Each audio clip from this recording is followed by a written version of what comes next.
Welcome back to the Creating Wealth and Wellness podcast. I'm one of your hosts, Tara Mistledine, and with me is Amanda Kingsley. And today we're going to take you on a journey where freedom is cultivated through personal development, where women connect to fuel their futures, and where wealth is created as a byproduct of being well. Hi, Amanda. Hey, hey. Hi. So today we're going to be talking about the imposter syndrome and what that actually means and what it means to us. But before we do that, let's talk about our gratitudes. Let's do it. Gratitude. I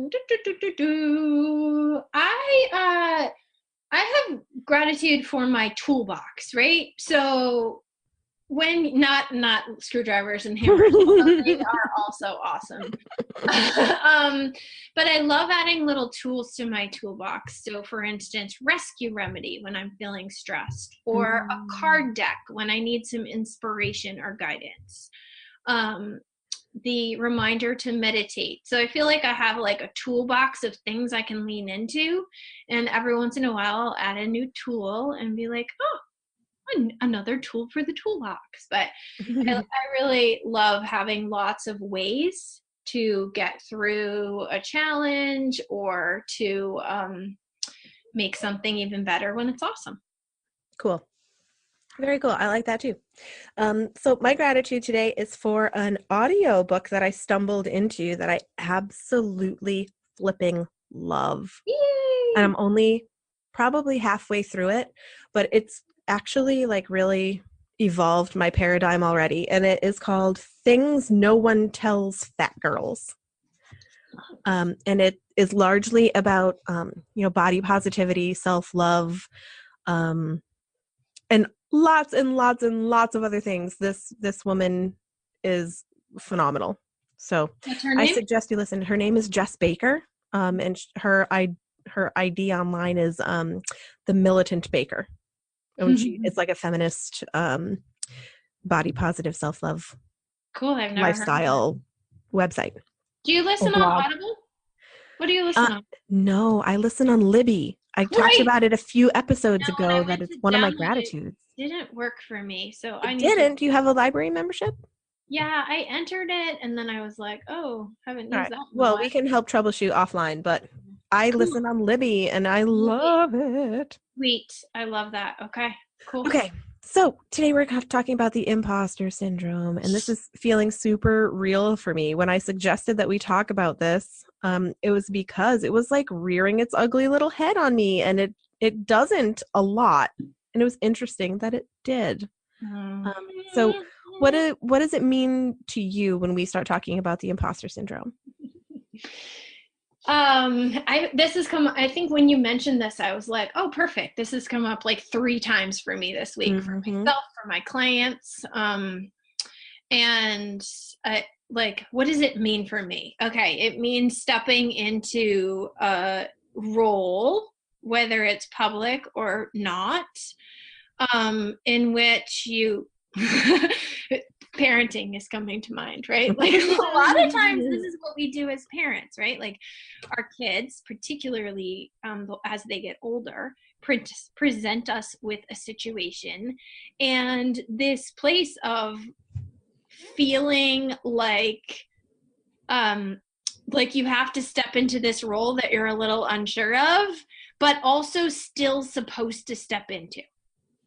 So there's like fraud, which would be like pretending you're something you're not. And then there's imposter syndrome, where we'll take a really simple toddler example, which would be, oh yeah, I got that. I'm going to put that bug outside.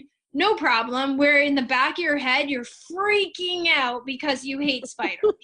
But to step into your role as mother and adult and leader, you're like, totally, I am on it. Let's put that spider. I got this. I'm not scared of that bug. Yeah. So that's the difference to me between like imposter syndrome. The way I see it is like stepping into a role that's good for you, and you know you're on the right track, and you know you're supposed to be, and you know you're even good at it, but it still scares the crap out of you.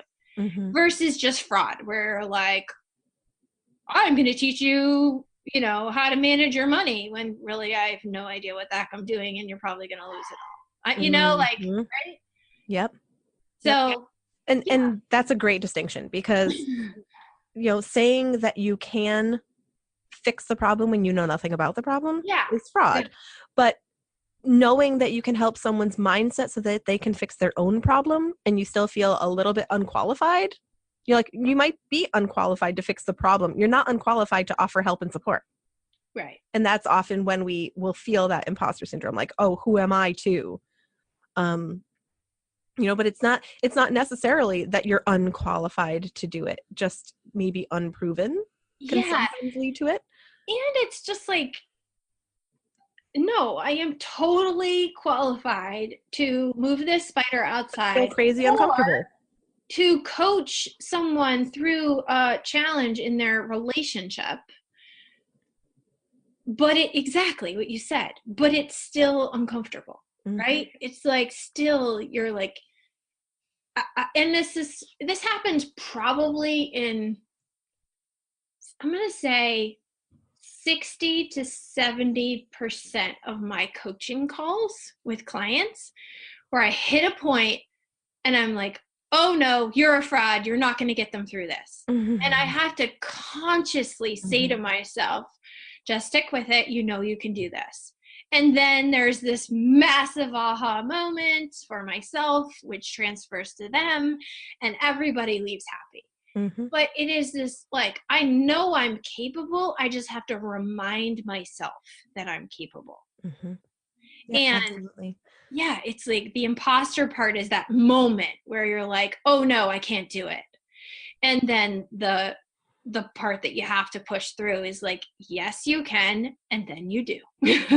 Yeah. Or not even like saying to yourself, oh no, I can't do it. But like, oh gosh, can I do this? Like this all of a sudden lack of confidence, even in something that you think that right before that opportunity presented itself, you wouldn't have even questioned.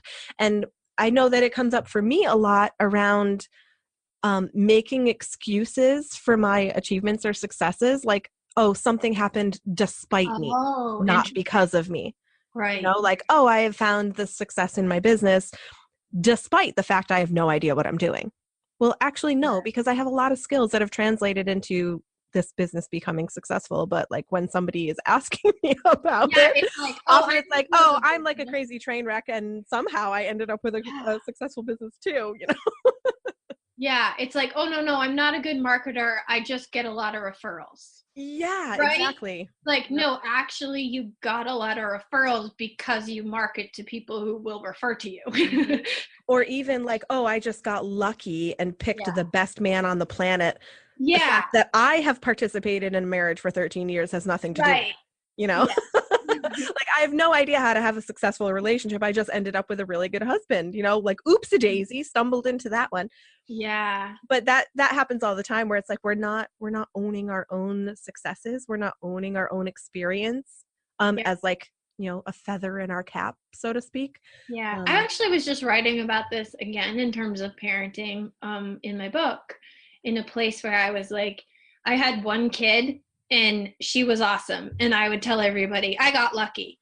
And then I had another kid and she was completely different, because that's how it works with kids. And she still was awesome. And I got us through all the challenges. And I was like, cool, maybe I got lucky again, or maybe I'm a decent mother. And then I had a third kid and it was like, oh great, a whole new set of challenges and stuff. And it's like, okay, yes, I got lucky and I'm an awesome mother, right? It's like, took me 3 kids to accept that I didn't just get lucky. Like, part of it is the way I parent, and it's not so bad. And how awesome when we have things like that in our lives that disprove that imposter fear thing. But what happens in our lives when, despite feeling like we know what we're doing and putting all of the effort in, and things just like aren't working out as good as we want or need them to work out? Like, how do we counteract that imposter syndrome then? Like, then you're like, proof. Oh, there's exactly the proof that I'm an imposter. Right. Like, I tried a couple of things and they worked, and I tried a couple of other things and they didn't work. So what do I tell myself now when that voice when an opportunity presents itself and I'm like, I don't know, if based on experience, I've got a 50-50 chance of this being a wild success or an epic failure. Like, Yep. what can we say to ourselves then? Like, if that was your coaching client who had this amazing opportunity, this amazing idea, and had evidence to support both perspectives, like, I shouldn't, I have no right to do this, or I don't deserve this, or yeah, I got this. What would you help walk them through? Yeah. Well, my kid is Not to put you on the spot or anything. Well, it's funny because I hear from the other room, mom, mom, mom, because I think he's on the potty and needs to be wiped. So I'm going to give you an answer, and then I'm going to let you reflect for a few seconds while I go do some wiping. Cool. Do that. I'm in it right now with myself all the time. But for me, it comes back to, I think it was the last episode we recorded where you tap into your goal. Mm-hmm. And this just happened to me with a client on a coaching call yesterday, where she got some feedback that maybe she wasn't on the right track, and could have easily taken it as a sign that she was on the wrong track and was a fraud and wasn't cut out for the job and should bail on it, right? And I said, I used what you brought up in the last episode, which was, does the goal and mission still bring you joy, right? Do you still get passionately excited when you imagine implementing and apply, and impacting people with this mission? And she was like, yes, of course I do. And so there's your answer, right? Like, that's when you know to push through, is when you separate what just happened from the goal and mission itself. Like, does the goal and mission still get you excited? Then it doesn't matter how many people told you you weren't worthy or qualified or prepared. Doesn't matter what evidence you have that you're an imposter. Just come at it back from the place of your passion, right? Does that? Yeah. Oh, totally. I mean, that was you go ahead and do your mama thing. Reflect on that for a second, and I will do beat so fast. Pause. Okay, welcome back, mama. Okay, so what I was reflecting on while I was waiting for you is right in line with this. The way that I think about it is that you don't need a guarantee that things will go well to try if you're excited. Yeah. Yeah. So if you do feel that joy, if you do feel that spark, you know what? It might fail. It might go horribly, or it might go great. But you still got a 50-50 shot, and you got a 0% chance of succeeding if you don't even try. Right. So what that will do is guarantee that you prove that you weren't for it. Yeah. And if you go back to your initial goal, mission, purpose, whatever, your why, and your why, and you lose that, you realize you don't have the passion or the joy for it anymore, then you probably are okay, imposter verified, bail on it. Mm-hmm. If you go back, you have the passion, the mission, the joy, and you are excited, then it's like, oh, this is imposter syndrome versus imposter verification. Right. Right? And so it's like, just go back and decide, is this the syndrome or is this the verification? And yeah, it comes back to knowing yourself and listening to your inner truth, which can be really challenging for some people and takes practice. Mm-hmm. It takes, yeah. So that's you inspired me to actually quickly Google the definition of imposter syndrome. And imposter is the same thing as fraud. I mean, it's someone who pretends to be something that they're not, specifically for fraudulent gain, you know? An imposter syndrome, it describes as a collection of feelings of inadequacy that persist despite evident success.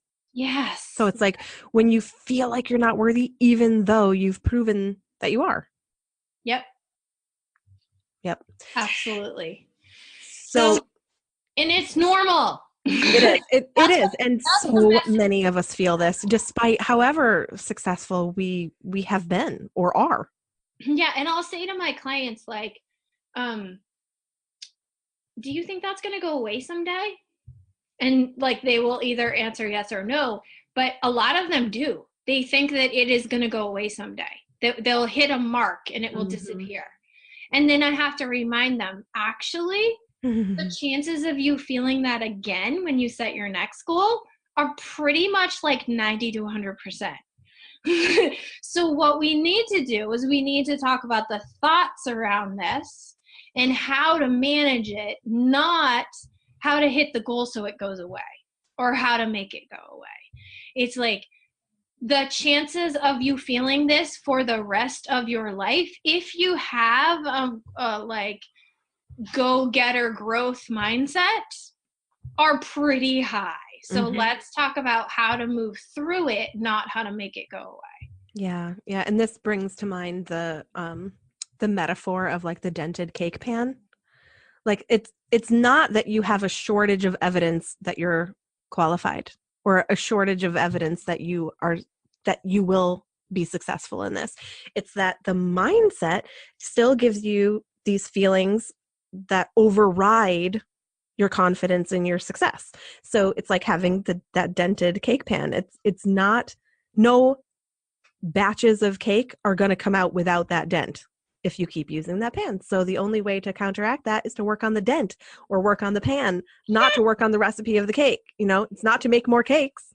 So it doesn't matter. You're always going to have that moment of like, okay, that is going to rise up no matter what. And what do you do? What do you do with it? I love that. I've never thought about the dented cake pan. Really? I find like that. I find it comes up for me all the time as a great metaphor. The answer is not to make more cakes. Right, exactly. Yeah. Or even to change the recipe. Like no recipe of cake batter that you put in that pan is going to come out without the dent. Yeah, and feel the feelings, right? Mm-hmm. Yep. I feel like an imposter, but I'm not. Yep. I feel like an imposter, but I'm going to do this anyway. Yeah. Yep. Yeah. Right? Yep. I have no evidence to prove that I am fraudulent. Mm-hmm. So I got to feel it, be okay with it, and keep going. Yep. Yeah. Because I think we do this all the time. Yeah. Yeah. And that is the difference between people who rise above and hit their goals consistently over and over again and people who don't. Because I've done it a million times in the past where I just bail because I don't want to face that feeling of yuck. Like I feel like a fake, right? Yeah. And then now I do this all the time. I face this all the time, probably more days than not. Yeah. But I'm willing to keep going because I know it's just a feeling that I have to be okay with. Yeah. And I mean, that can be a feeling of straight up terror. Yeah. Of being like, I'm going to take this chance. And what if it proves to me that I shouldn't have been here? Yep. You know, that is terrifying. Terrifying. And to be honest, it doesn't always go well. No.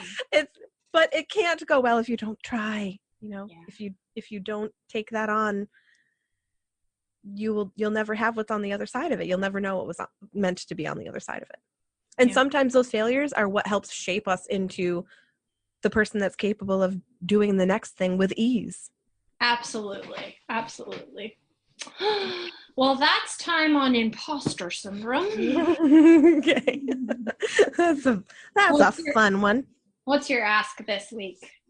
Okay, so my ask is actually of the universe, and that is to give me a little bit of normalcy soon, because my family's been in a ton of transition, and I would just appreciate some dust settling so that I can know what comes next and know what I need to do, because there's so many things up in the air right now. And so I'm just going to ask the universe, can you send a breeze to blow the dust away and let me know what's supposed to be doing right now? Bring it, universe. Bring it. Bring that breeze. I'm going to ask this week because I think it's been a while for some shares. So if you are getting value from this podcast, or you're maybe not, but you know someone who would. If you're not, thank you for sticking around so long. Right? You made it through a whole episode, but yeah, I'm gonna ask for some shares because I think the more people we can reach who can, and I appreciate us for being just so like, hey, we're doing it. We have some answers, but not all of them. We're going to find the ones that we need. And we're in this with all of you, the listeners. So just because we're brave enough to turn it into a podcast, doesn't mean we're any different than any of you. So share with other people who could use that message, right? Like, let's just be in this and build a bigger community together. Mm-hmm. Hear, hear. All right. Thanks, Amanda. Until next time. Great.